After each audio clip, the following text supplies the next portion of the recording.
In this demo, we'll be learning some more features of the SQL language. Specifically, we'll be learning about table variables and about set operators.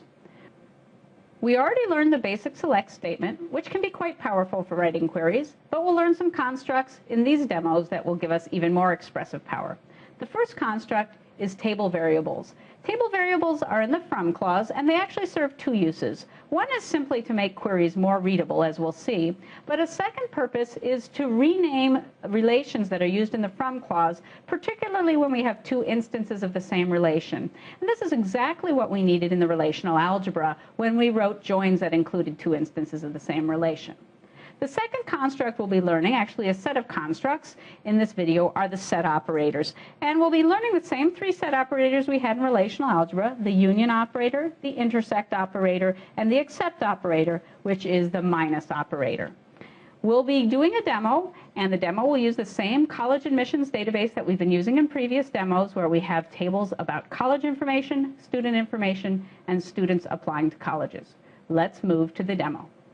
Let's start with a big join query that we'll use to introduce table variables. This query involves all three relations. It joins the three relations on their shared attributes, and then it selects a bunch of information. So here we see the result of that query. So the main point of this query is not the result, but just to show you how table variables are used in the from clause. We can add to each of our relation names a variable. We'll use S for student, C for college, and A for apply. And then everywhere else in the query, instead of writing the full relation name, we can just use the variable. In this case, we're not changing the expressiveness, we're not changing the outcome of the query, we're really just making it a bit more readable. We can do the same thing here in the select clause and take S and A and so on. And we'll run the query and we'll get exactly the same result, no change. Now let's look at where table variables are actually useful. What we want to get in this query is all pairs of students who have the same GPA. This is kind of similar to the relational algebra query we did, where we found all pairs of colleges that are in the same state. In order to do that, we need to have two instances of the student relation. So we'll call one instance S1, and we'll call the other instance S2, and the from will do the cross product of those two, so we'll consider every possible pair of students from the student relation. From all those pairs, we'll take the pairs where the student has the same GPA, and we'll return the ID name and GPA for each of the two students. So let's go ahead and execute the query. And here we can see the result.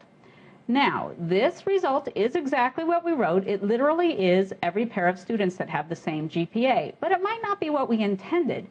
Amy and Amy, the same student, well, Amy has the same GPA as herself, but more likely we just wanted different students who had the same GPA. So to do that, we'll add an and that says these are two different students. The SIDs of the students are different. Now let's run the query and see what happens.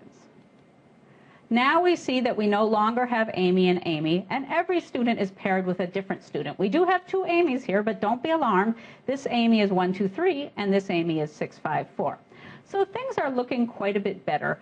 But there's still one thing that we might not want in the result of the query, which is that we have Amy paired with Doris, and then we have Doris paired with Amy. So we're actually getting every pair of students twice in the two different orders. As it turns out, that's very easy to fix. We only need to erase one character to make that work. Maybe you can think about what that character is. Here it is. Instead of looking at not equals, we'll just make it less than, and then we'll get every pair of students only once, because we'll always be listing the one with the smaller SID first. And finally, we get the answer that we probably intended in the first place. Now let's take a look at the set operators, and we'll start with union. Just like in our relational algebra video, let's use the union operator to generate a list that includes names of colleges together with names of students. So here's the query that will do it for us, and we go ahead and execute the query, and we see our result. Now, I left the schema as having the C name in the first part of the union and the S name in the second. SQL allowed me to do that, and it chose to use the C name to label the result.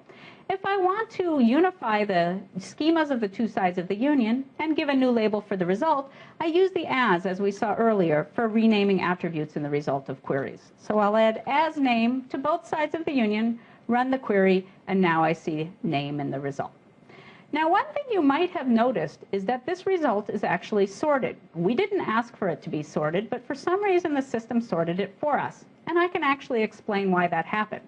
I'll also mention that if I ran the same query on another system, it might not come out sorted. In fact, it will not come out sorted because I tried it.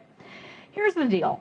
The union operator in SQL by default eliminates duplicates in its result. So if we have two Amy's, which in fact we do, we only get one Amy in our result. And similarly for Craig, we have two of those as well. So that's the default, and it so happens the system I'm using today, which is called SQLite, eliminates duplicates by sorting the result. So it sorts the result, looks for adjacent pairs that are the same, and eliminates all but one of those, and then gives us the answer. But again, I want to emphasize that's not something one can count on when one runs the same query on a different system, or even on the same system on a different day. Now, if we want to have the duplicates in our result, that's something we can do quite easily. We add to union the word all. That will turn the set operator into what's technically a multi-set operator that retains duplicates. We run the query. Well, the first thing we notice is it's not sorted anymore. That's because it didn't need to eliminate the duplicates. But if we look closely, we'll also see that the duplicates are now there. We have two Amy's, for example, and we have two Craigs as well. If we want this result to be sorted and to guarantee that the other one's sorted, we would add an order by clause. So we can just say order by name. We run the query, and now we have the result in sorted order. Our next query demonstrates the intersect operator. This query is going to get the IDs of all students who have applied to both CS for a major and EE for a major. It's a very simple query. We get the IDs of students who applied to CS, the IDs of students who applied to EE, and then we perform the intersect operator on the result of those two queries. We execute it, and we find that there are indeed two students who applied to CS and EE. Some database systems don't support the intersect operator. They don't lose any expressive power. We just have to write our queries in different ways. So this next query is computing exactly the same thing, the SIDs of students who have applied to both CS and EE. But this time we're doing it by doing two instances of the apply relation, one of these self-joins. So we have to use table variables again. So we take every pair of apply tuples. We look at cases where it's the same student, and in one case they're applying for CS. In the other case, they're applying for EE, and we'll return the SID of those students. So we run the query, and we get sort of the same answer, but not exactly, because we have a whole bunch of duplicates now that we didn't get when we did it with an intersect operator. Now, where did those duplicates come from? Let's take a look at the apply relation itself.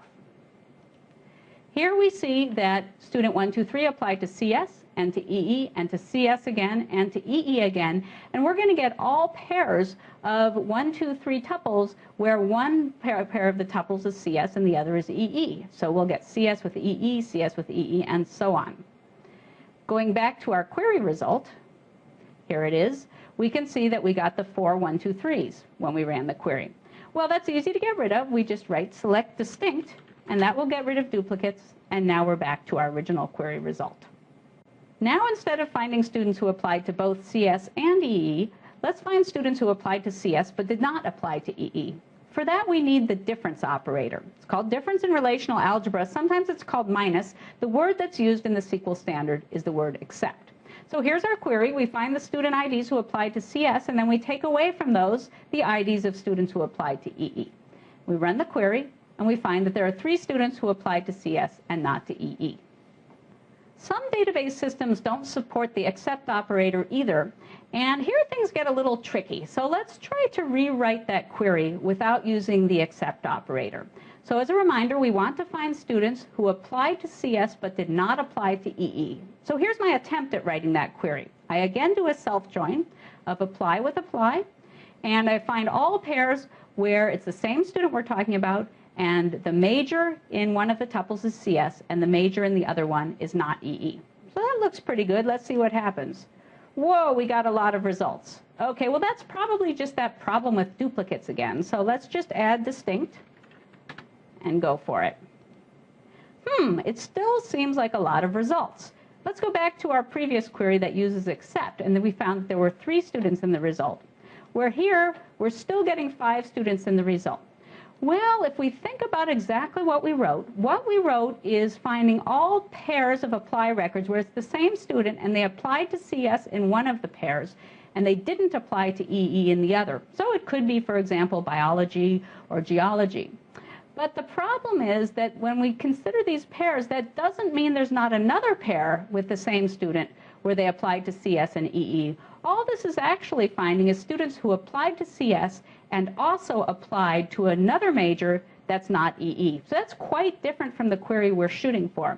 And actually the interesting thing is that with the constructs we've seen so far in SQL, it's not possible to write the query we had earlier without using the except operator. But in later videos, we will see additional constructs in SQL that do allow us to write that query.